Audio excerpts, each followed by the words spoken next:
funcionarem. O ato de ir na padaria comprar pão para uma trans já é militância. Por quê? Porque trans é a comissão de frente de todo preconceito.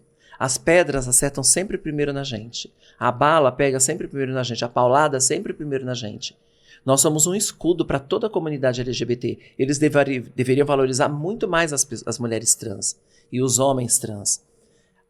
As mulheres estão mais à frente ainda. Porque o homem trans, eu vejo que eles têm mais passabilidade. Não estou querendo invalidar a luta deles, Não, porque eles claro. sofrem com muitas questões. Inclusive, no meu principal projeto, tem um prédio tem um andar inteiro só para falar de transmasculinidade. Né? Homens transmasculinos. Então, as pessoas sempre batem primeiro na gente. E a gente deveria ter um respeito muito maior por toda a sociedade, porque a gente aguenta. Sabe que eu acompanhava uma trans, a Natasha Caldeirão. Adoro. E eu amava o conteúdo dela. Eu achava uma pessoa extremamente inteligente, mas que não teve oportunidades na vida. Que teve sim que ir para a prostituição, assim como muitas. Porque você teve seu espaço, você usou realmente as oportunidades que apareceram. Mas você sabe que você é 1 em 1 milhão. Que as chances não estão aí para todas, que você vem para mudar isso. Você, já vamos até falar sobre essas questões na política, mas o que me entristeceu, ela saiu das redes sociais e a última vez que eu a vi, ela estava com o cabelo raspado e já se vestindo de uma forma mais masculina, e ela falou, eu não tenho espaço como trans. Se eu quiser trabalhar dignamente, eu vou ter que ceder à estética masculina. Você vê que isso acontece com frequência, as pessoas desistem de ser quem elas são por dentro. Você é uma mulher, mas você desiste pela pressão, pela estatística que é viver até 35 anos no Brasil. O Brasil ainda continua sendo o país que mais mata. Infelizmente. Né? E numa crescente, como nós estávamos conversando. São 15 anos liderando um ranking do país que mais mata trans no mundo, com um aumento de 10% no último ano. Então, você vê esses casos acontecendo, como que você se sente? Como que você pretende ajudar essas pessoas? É desesperador para mim, porque eu sou uma só para combater 1 bilhão de casos, entendeu? É muita coisa. Mas quando você fala assim, é muito triste ver gente desistindo da sua transição, sendo aquilo, tendo que forçar uma barra para ser outra coisa, para se encaixar. Mais triste ainda é ver as pessoas que nem isso tentam, já se matam. O índice de suicídio é altíssimo. E às vezes as pessoas não entendem que suicídio não é só tirar a própria vida, é tirar em doses homeopáticas. É gente que vai desistindo de viver aos poucos, vai se entregando, se entrega pra droga, se entrega pra doença, se entrega na rua, vai até morrer. Essas que não têm coragem de tirar a própria vida, diretamente falando, elas vão tirar em doses homeopáticas. E isso acontece aos milhões. Quando eu percebi isso, o que eu entendi? Que enquanto a gente não trabalhar empregabilidade, porque dignidade é dinheiro no bolso, casa e comida, de verdade. Depois, é um direito básico. Direito básico e educação. Enquanto a gente não trabalhar esses pilares, a gente não vai resolver o problema. A gente vai continuar enxugando o gelo. Então, por que eu fui premiada em Brasília pelo Ministério dos Direitos Humanos a melhor gestora LGBT do país? Eu trago esse prêmio na mão com muito orgulho, com muita humildade, porque ainda falta muita coisa. Né? Eu peguei aquele prêmio até com certo constrangimento, porque tem tantos casos que a gente não conseguiu salvar, não conseguiu resolver, porque é muita coisa para uma coisa tão pequena. Por exemplo, aqui na coordenação de São Paulo, a coordenação LGBT, que foi minha por 2 anos na prefeitura, é muito pequena para cuidar de uma cidade como São Paulo, que é megalópole, a maior cidade da América Latina. A gente tem que ser uma secretaria da diversidade e não uma coordenação. Coordenação não tem nem orçamento para trabalhar, só secretaria.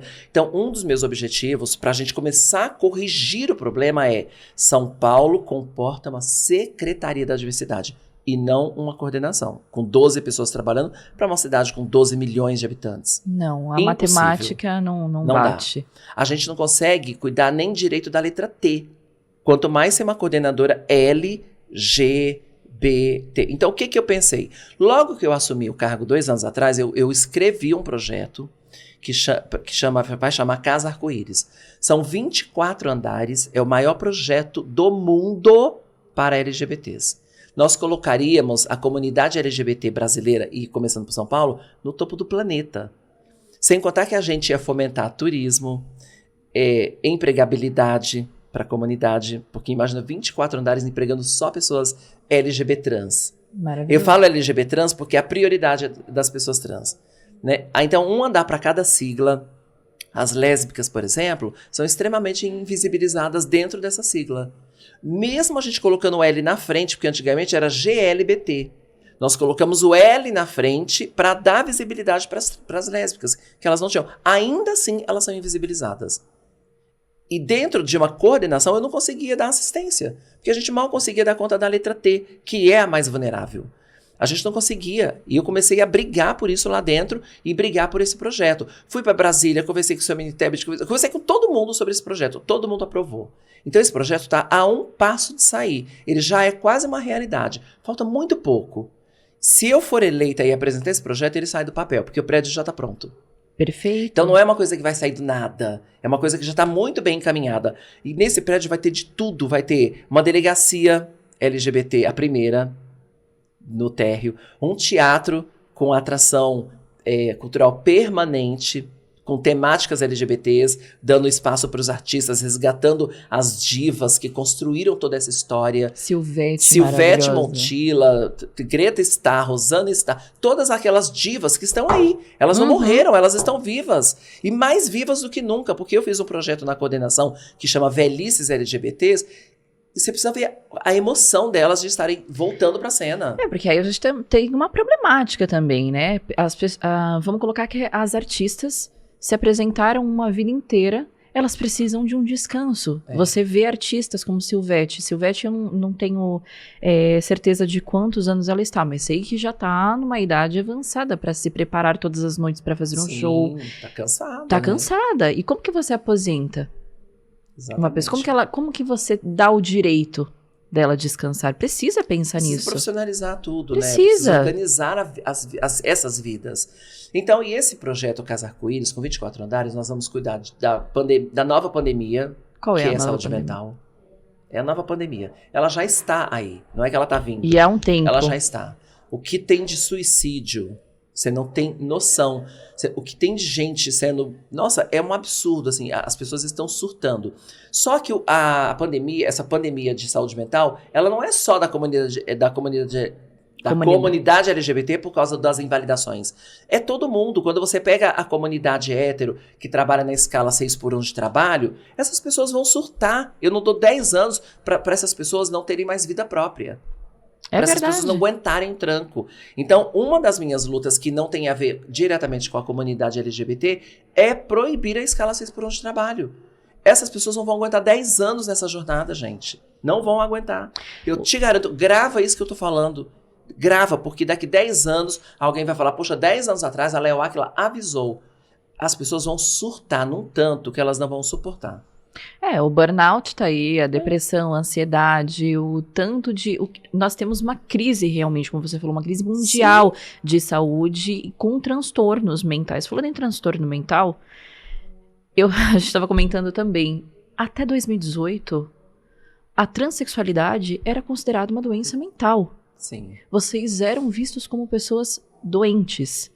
Já não basta toda a marginalização, toda a exploração sexual, vocês ainda tinha aquela cartilha, né? Aquele tratamento famoso. Como que você se coloca nessa assim, como uma pessoa trans, como você vê isso, esse ataque? Porque pra mim é um ataque.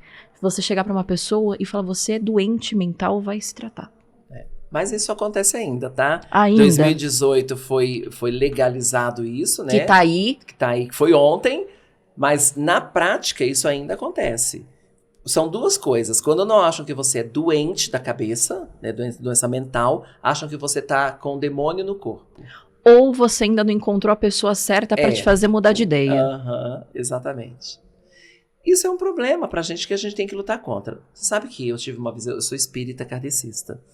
E eu tive uma visão mediúnica que me assustou muito. Eu contei isso no vídeo, e o vídeo bombou, porque eu estava muito preocupada e as pessoas entenderam no vídeo a seriedade do que eu estava falando. E eu vou te contar para que isso fique registrado. Eu vejo o Brasil... Sabe aquelas chocadeiras elétricas? Sim. Que tem uma luz e os ovos dentro? Eu vejo o Brasil como uma grande chocadeira e tem um ovo chocando. E o que está dentro desse ovo não é uma coisa boa. Credo, É um monstro contra nós. Mas não é uma pessoa, é um movimento que já está chegando. Um movimento que vai invalidar pessoas pretas, mulheres, LGBTs, trans. Então, amor, devolve esse documento que você é homem e volta para o armário. Isso se não for pena de morte daqui a um tempo. Como já há em alguns países. Olha o que a Rússia fez de colocar a comunidade LGBT na lista de terrorismo. Não, em muitos países é um É pena de crime, morte. você não No pode. Irã, eles se jogam do prédio. Que absurdo. E eu não duvido que isso chegue aqui, porque é o desejo de muita gente. E são essas pessoas que têm esse desejo que estão sendo chocadas. Esse movimento, que provavelmente é macho, homem, branco, cristão, porque perderam, até o que é o cristianismo perderam. Não tem nada Não tem nada de a ver, amor nisso. Nada. Né? Não tem nada de amor nisso, porque Cristo falou, amem uns aos outros, deixa que eu julgo. Amem-se. Essa é a nossa obrigação. Mas as pessoas querem fazer o papel de Deus. E de um Deus que te condena, que te manda para o inferno, que é carrasco. Esse Deus que eu não acredito. Então, eu sinto que o meu trabalho hoje é o tempo inteiro estar tentando desligar da tomada essa chocadeira. Com medo desse ovo eclodir. Porque o que está dentro vai dizimar com a gente. É isso que eu tenho tentado alertar a comunidade LGBT esse ano. Se nós não ganharmos essa eleição, seremos reduzidos a nada. Sem nenhuma representatividade. E mesmo que tenhamos uma em Brasília, ou duas, isso não faz efeito. Modernização não faz verão, é clichê, mas é real. É verdade. Entendeu? Tô muito preocupada, de verdade. Não, e eu também, porque eu entro no H, tá? É, lógico. Eu entro no seu H. Na minha sigla. Eu estava até vendo que a saúde pública é uma questão muito forte, né? Uhum. Que vem e que você também é ativa Muito, nessa claro. parte. Porque, imagino, assim como eu já vi relatos, uma pessoa trans transicionou. Vamos lá. Qual é o tipo de tratamento que ela vai dar em sequência? Quem é o médico que vai atender? Esse médico está preparado? Porque eu já vi pessoas... Você deve ter passado por isso, você tem experiência e tem voz de fala que falam, né? Sim. Há um ginecologista, certo? Há um médico que vai te atender, mas não tem útero, mas não sei o quê, mas não sei o quê. Para onde essa pessoa vai? É muito vago. Ainda está muito, e a gente tem trabalhado muito para isso. Nós montamos em São Paulo uma rede de atendimento que chama Rede Sampa Trans. Tá. Que tem alguns ambulatórios com profissionais minimamente capacitados para atender essa população. Só que a demanda é muito grande. E eles não dão conta. As trans, às vezes por disforia é quando você não aceita, né, o próprio corpo, às vezes a genitália, tem umas que tentam cortar com a faca. Ou então aplica silicone industrial no corpo por causa de disforia. Uhum. Porque não aguenta se ver daquele jeito. A disforia é muito forte. Essas pessoas estão correndo um risco de morrer altíssimo. Eu estou hoje com 115 meninas trans precisando de uma cirurgia de retirada de silicone.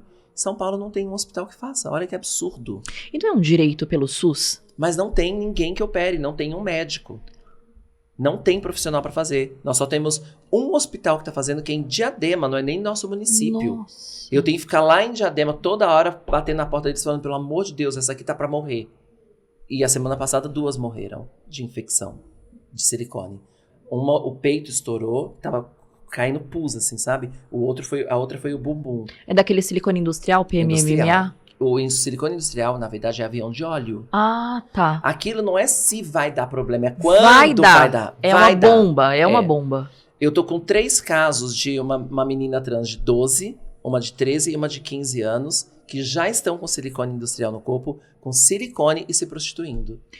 Léo, mas é uma coisa absurda. Onde Absurda. essas meninas conseguem fazer isso, sendo menor de idade, tendo acesso a uma coisa que é proibida? Mas é muito criança, e aí cai nas mãos erradas. Cai na mão de cafetina, que põe o peito nela, ela tem que trabalhar de escrava o resto da vida para pagar aquele peito. Aplica silicone para dar o formato do corpo. E uma criança de 12 anos... Não tem discernimento cadê, nenhum. Mas cadê o discernimento desses pais? Exatamente. Geralmente, será que não são os pais que falam, eu prefiro ter um filho morto, Claro. coloca pra fora, Põe pra fora. E tem que se virar. Mas é exatamente isso. É exatamente isso. E esse tipo de situação, por incrível que pareça, tem aumentado. Não está diminuindo, tem aumentado. A estatística tá aí mostrando isso, né? O que tem de menor de idade trans jogado na rua, você não tem noção.